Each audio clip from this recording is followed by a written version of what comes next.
দেখছেন চ্যানেল 9 টনুপ সাহক আপনাদেরকে আমন্ত্রণ জানাচ্ছি। প্রতি রাত 11টায় এই আয়োজন নিয়ে আমরা হাজির হই এবং এই মুহূর্তে গণমাধ্যমে যে খবরগুলো রয়েছে নিশ্চয়ই আপনারা সন্ধ্যা থেকে সেগুলো লক্ষ্য করছেন।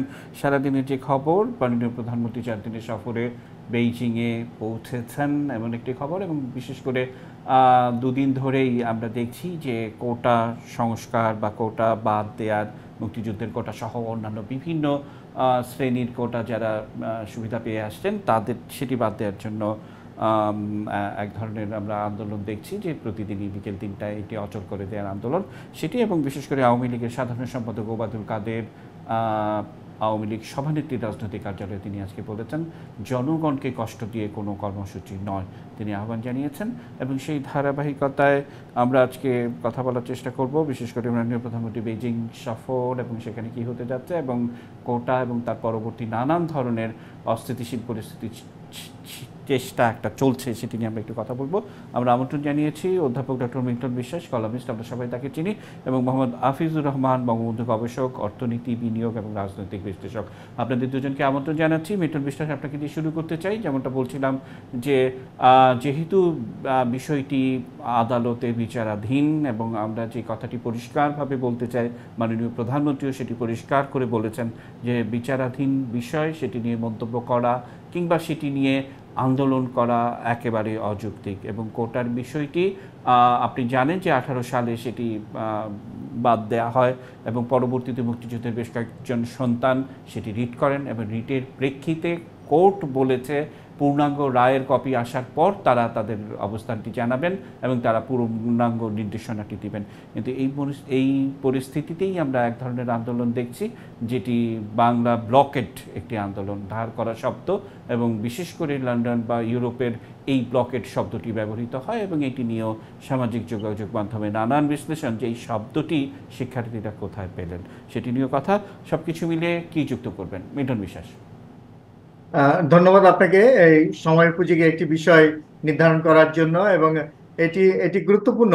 যখন আমরা এর আগে যখন কোটা বিরোধী আন্দোলনের ব্যাপার নিয়ে আলোচনা হচ্ছে, সমালোচনা হচ্ছে, তখন কিন্তু মাননীয় প্রধানমন্ত্রী শেখ হাসিনা সংসদে দাঁড়িয়ে এই বিষয়ে কথা বলেছিলেন, এবং তিনি বলেছিলেন যে কোটা যদিও নাও থাকে, যেমন যেমন ধরেন হচ্ছে নারী কোটা যদি নাও থাকে, বা অনগ্রসর বা হচ্ছে উপজাতি কোটা নাও থাকে, কিন্তু বিশেষ ব্যবস্থায় সেইগুলো প্রচলিত থাকবে, এটি কিন্তু বলেছিলেন। তার মানে আমাদের সাংবিধানিক যে আমাদের যে অধিকার, সংবিধান সম্মত অধিকার, সেটি বহাল রাখার জন্য কিন্তু এই বর্তমান সরকার আন্তরিকভাবে প্রচেষ্টা চালিয়ে যাচ্ছে, এবং সব ধরনের মানুষের জন্যই। কারণ হচ্ছে এই সামাজিক স্তর তো অনেক আগে থেকেই আমাদের দেশে প্রচলিত, আমাদের অর্থনৈতিক ব্যবস্থার মধ্যে এইগুলো আছে। এবং সেই কারণে হচ্ছে অনগ্রসর যে জনগোষ্ঠী আছে, কিংবা আমাদের ভৌগোলিক অবস্থানগত কারণেও আমরা দেখতে পাই যে পার্বত্য এলাকার জনগণ সব সুযোগ সুবিধা পায় না, কিংবা ঢাকা কেন্দ্রিক যে জীবনযাপন করি আমরা, সেই সুযোগ সুবিধা অন্যত্র বঞ্চিত হচ্ছে মানুষজন। সেই জন্য বেড়ে ওঠার ক্ষেত্রে আপনি যদি শিক্ষা বলেন, সামাজিক অবস্থানের দিক থেকে বলেন, চিকিৎসা বলেন, মৌলিক অধিকারগুলোর কথা বলেন, তাহলে দেখবেন যে ব্যতিক্রম আছে। তাহলে ব্যতিক্রম যেখানে থাকবে জীবনযাপনের মধ্যে, বেড়ে ওঠার মধ্যে, মানুষের অধিকারকে লালন পালন করার মধ্যে, সেখানে কিছু কিছু কোটার ব্যাপারে অবশ্যই অলক্ষ্যে সরকারের নীতি নির্ধারণ হয়ে থাকবে, এটি স্বাভাবিক। কিন্তু এই এই এই এই কোটা নিয়ে যে আন্দোলন হচ্ছে, সেটিকে অনেকেই বলছে যে এই আন্দোলনের কোনো যুক্তি নেই। এই কারণে যে প্রথমত আপনি বললেন যে বিচারিক ব্যবস্থার মধ্যে চলে গেছে এই আন্দোলন, সেজন্য আন্দোলনের কোনো প্রক্রিয়া এখানে সমর্থনযোগ্য না।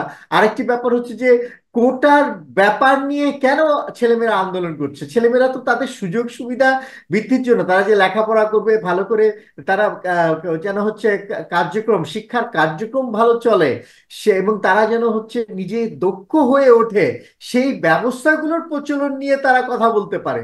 বলতে পারে যে আমরা আমরা ভবিষ্যতে চাকরি পাবো, আমরা নিজে স্বাবলম্বী হব, সেই জন্য আমাদের সুযোগ দাও, আমাদের সুযোগ তৈরি করে দাও। এটা নিয়ে তারা কথা বলতে পারে, আন্দোলন করতে পারে। কিন্তু তারা তারপরে হচ্ছে যেন সকলেই সরকারি চাকরি পাবে। এই যে প্রচেষ্টা থাকবে সরকারি চাকরির, কিন্তু সকলেই সরকারি চাকরি পায় না, এটাও স্বাভাবিক। কিন্তু হচ্ছে তাদের চেষ্টা চেষ্টা থাকতে পারে।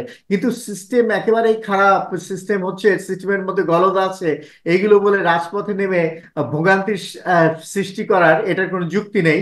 বরঞ্চ যৌক্তিক দাবি হচ্ছে কর্মসংস্থান সৃষ্টির জন্য চেষ্টা করতে হবে সরকারকে এবং বেসরকারি প্রতিষ্ঠানগুলোকে, আবার আর নিজেদেরকে যোগ্য করে তুলতে হবে। আপনি দেখবেন যে শিক্ষা প্রতিষ্ঠানে যেটা হয়, এই যে আমাদের ছেলেমেয়েরা যে পড়ছে, একাডেমিক অ্যাক্টিভিটিস সঙ্গে তার এক্সট্রা কারিকুলাম অনেকগুলো ব্যাপার থাকে যেগুলো চর্চা করা দরকার, কিন্তু সকলেই কিন্তু সক্রিয় না।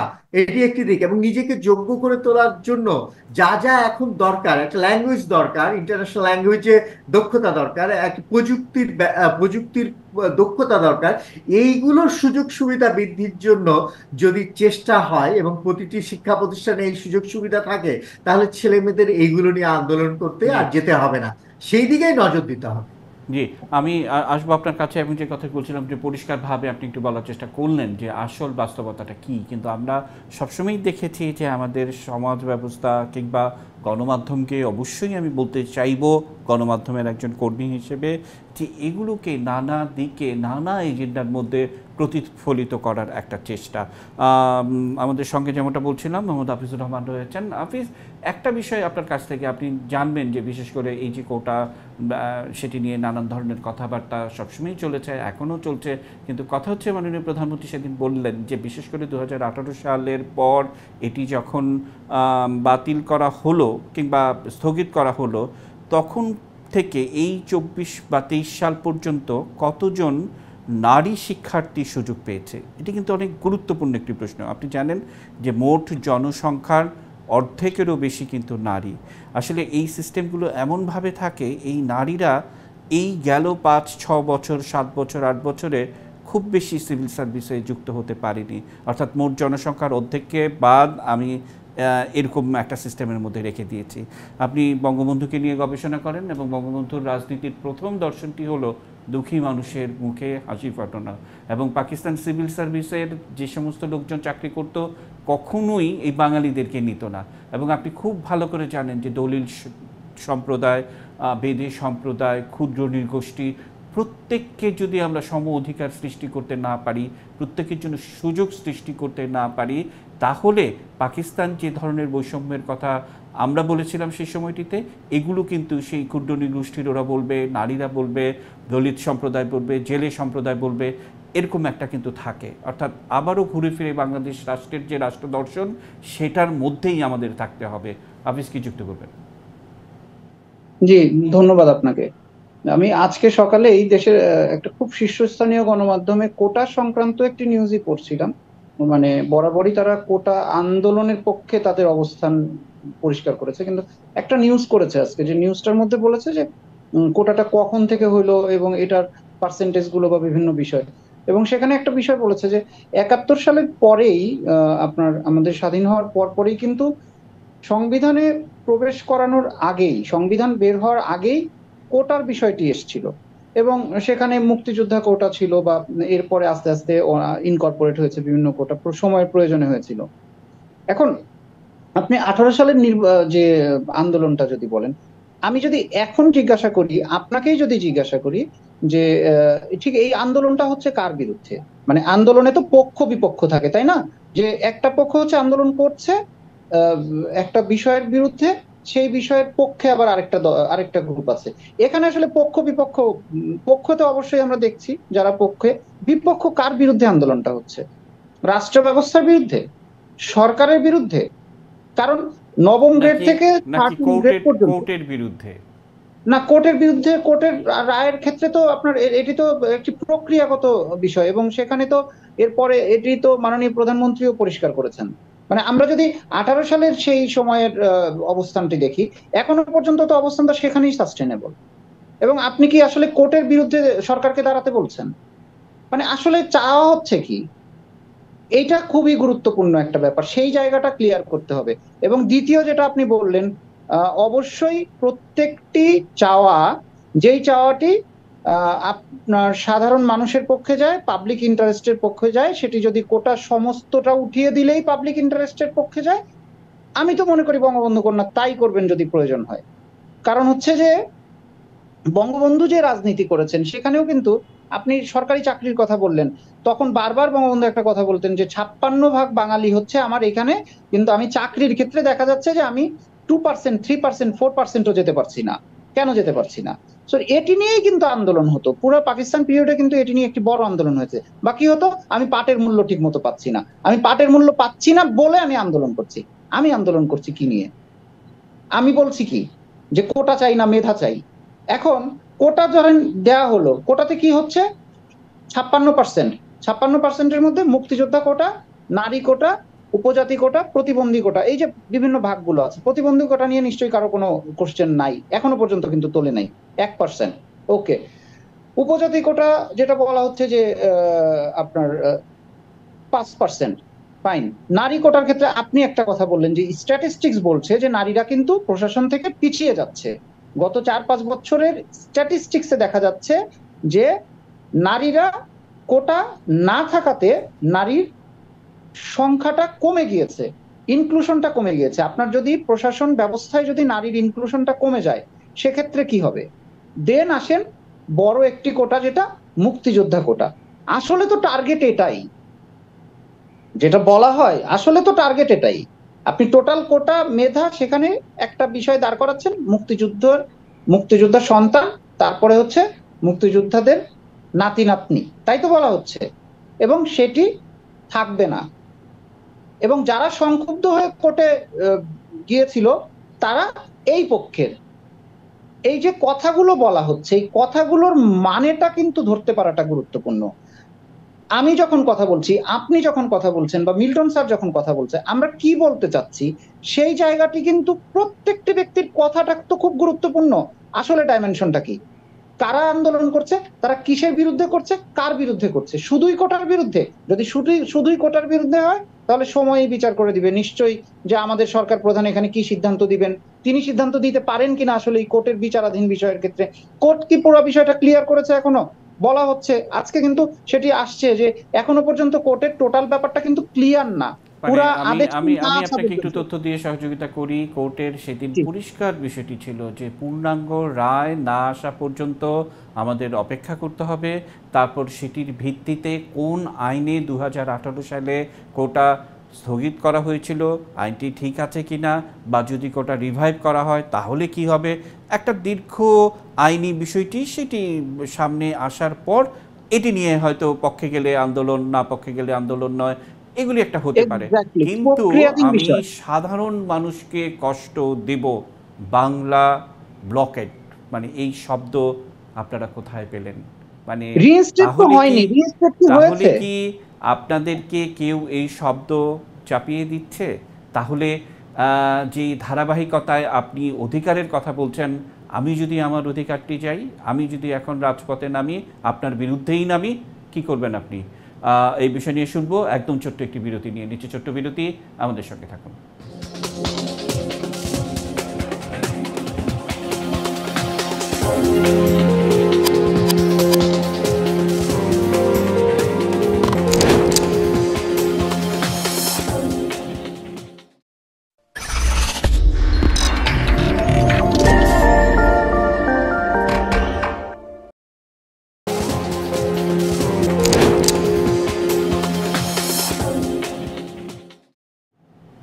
দেখছেন চ্যানেল 9। বিরতির পর আবারও আমি প্রণব সাহা অপু আপনাদেরকে আমন্ত্রণ জানাচ্ছি।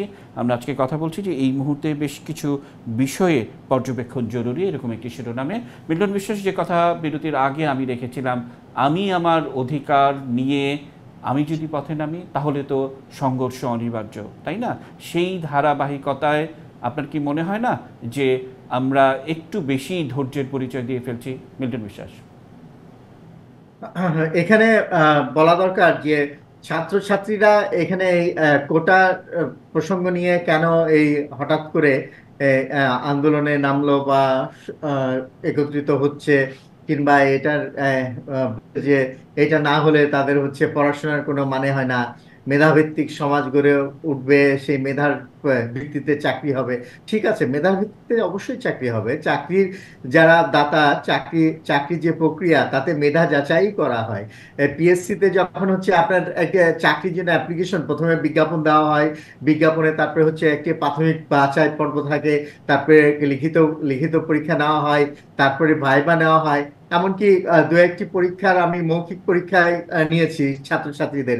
সেখানে দেখেছি যে এরকম ছাত্রছাত্রীরা উঠে এসেছে যার বাবা রিক্সা চালায়, যার বাবা হচ্ছে দিনমজুর। এরকম এরকম ছাত্রছাত্রীও তো ভাইবা দিয়েছে, তাদের আমরা দেখেছি। তার মানে এই যে এই এই এইটা দেখবেন যে ওই ওই প্রাইমারি স্কুল বলেন কিংবা হাই স্কুলের যে শিক্ষকদের নিয়োগ হয়, সেখানে দেখবেন যে জেলা কোটা থাকে। এটা কিন্তু হচ্ছে যৌক্তিক কারণেই রাখা হয়েছে, কারণ অনগ্রসর জেলা বলেও তো একটি কথা প্রচলিত আছে। একটি জেলার ভৌগোলিক, আমি যেটা প্রথমেই বলেছি, ভৌগোলিক বাস্তবতার কারণে অনেক সময় হাওরের ছেলেমেয়েরা ওই সুযোগ সুবিধা পায় না, কিংবা পার্বত্য এলাকার ছেলেমেয়েরা সব সুযোগ সুবিধা পায় না। সেই কারণে হচ্ছে এই বাস্তবতাটা মেনে নিতেই হবে। তাহলে এই বাস্তবতা যদি মেনে নেওয়া হয়, তাহলে হচ্ছে মুক্তিযোদ্ধা কোটাকে টার্গেট করেই যদি এই আন্দোলনের মূলে আহ, বলা যায় যে মুক্তিযোদ্ধা কোটা যদি টার্গেট থাকে, তাহলে তো হচ্ছে সুচিন্তার প্রকাশ ঘটলো না, বরঞ্চ জি, বলা যায় আমি যে আসবো হাফিজ, মুক্তিযোদ্ধাদের আপনার কাছ থেকে একটু অপমান শুনবো। করা হলো। যে বিষয়টি হচ্ছে যে মিল্টন স্যার যে কথাটি বলতে চাইছেন যে এক ধরনের অসম্মান মুক্তিযুদ্ধের চেতনার প্রতি, আবার সেটি অসম্মান করতে গেলেও মনে হয় যেন একটুখানি কোথায় যেন একটু বাধা, মানুষ কি বলবে, যারা আন্দোলন করছে তাদের অ্যাটিটিউডের কথা বলছি। আবার দায়িত্ব নিয়েই বলছি, আমি মুক্তিযুদ্ধের সপক্ষের সন্তান হিসেবে আমিও মাঠে নামতে চাই।